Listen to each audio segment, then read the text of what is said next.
think the outcome of the last year conference is quite good because we decided that the Durban platform. This meeting is a sort of a bridge between last year's Durban meeting and the reality we will start just after this meeting. I hope we will finish the negotiations concerning the KP2. Mm-hmm. We will advance works on LCA and we will advance works on the Durban platform. And next year I hope we will start the negotiations of the big agreement under the Durban platform. And Warsaw could be a perfect starting point for these big negotiations. And in terms of that short-term ambition, the science says that emissions need to peak by 2015. From a political point of view, do you sense there is political will for that to happen? I think we are facing some frustration that there are only few countries willing to make real efforts in the coming years, because the KP2, which is one of the possible outcomes of this meeting, is only few countries. Mm. And the real gap of ambition is still there. But I hope with this concept of the Durban platform and with this invitation of the whole community to engage, starting with 2020, we will overcome this gap. And last year in Durban, you were very much one of the facilitators for that agreement. 12 months on, many people are accusing Poland of blocking the talks, particularly about the sort of hot air issue. Could you explain to us and explain to people who are watching who perhaps don't know too much about hot air and everything? Can you give us your sense of the background of that and how you see, what role you see Poland in really resolving this issue? First of all, I think we have to start with the assumption that under the KP1, Polish objective was to 6% of reductions. We actually reduced by 30, having in the same time the growth, the GDP growth of a range of 150%. So we managed to have in the same time a dramatic cut of CO2 emissions and one of the best scores concerning the economic development. This is a hard fact, and this is, I think, a good argument for Warsaw to host the next COP, because when we negotiated the first Kyoto period, we were so-called developing country. Between time now we are negotiating the second commitment period, and we are member now of OECD, we are member of the EU, so we change the blocks during that time. And I think we understand one group and we are believing members of the second group. So we can play a role of a bridge between those developed and developing countries. That could be my answer for your question. So I mean, is this AAU issue, is this a red line for you? AAU issue is the red line, but I think we have to concentrate on real things now, especially if we have only 2 days ahead of us.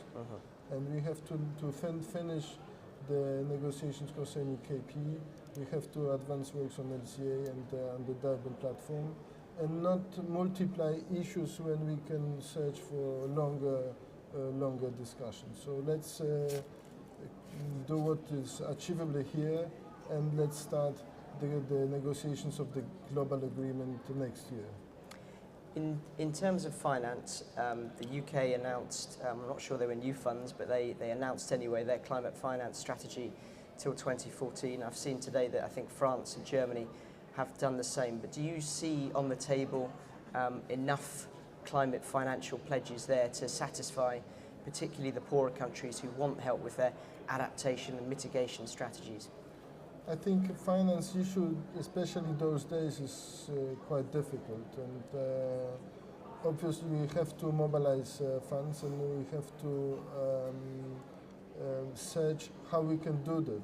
And I think during next year and maybe also during Warsaw COPs, we will concentrate on the financial issue.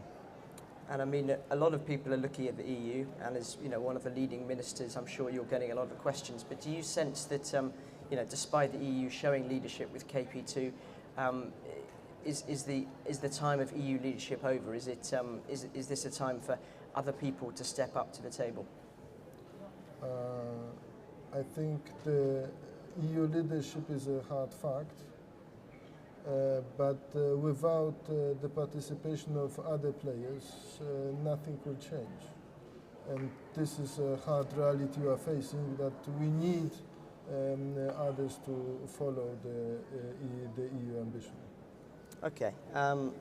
In terms of the sort of world leaders meeting that Ban Ki-moon has suggested in 2014, do you think world leaders need to be reintegrated into this process and sort of plugged back in? Because a lot of these conferences, like the Petersburg conference in Germany, that's not world leaders, that's environment ministers or negotiators. Do we need to see world leaders plugged back into this process before any potential deal in 2015? I had the privilege to meet Secretary General Ban Ki-moon this morning.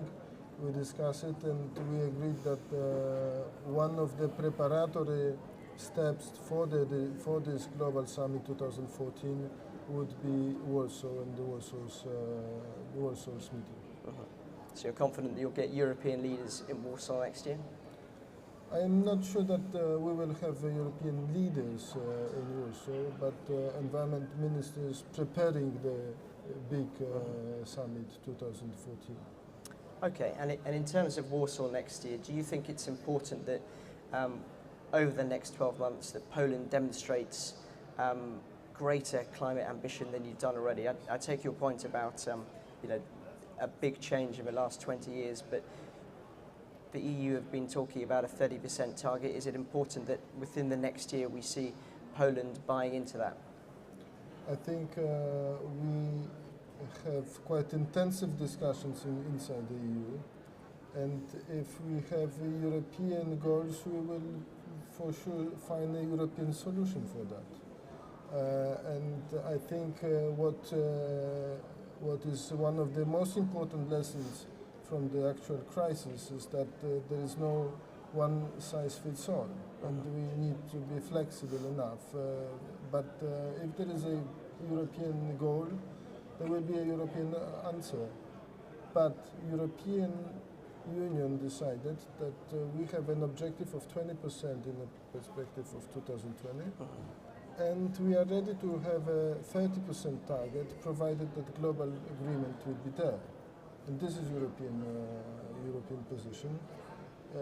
I don't think our leaders are ready to authorize us for something more ambitious. Okay, and I guess a final point, you know, what for you is going to be a successful summit? Because we're probably not going to see the short-term climate ambition we need before 2015, but what for you will represent, you know, you can go back home and say, we have something to work with? This one or Warsaw's? This one.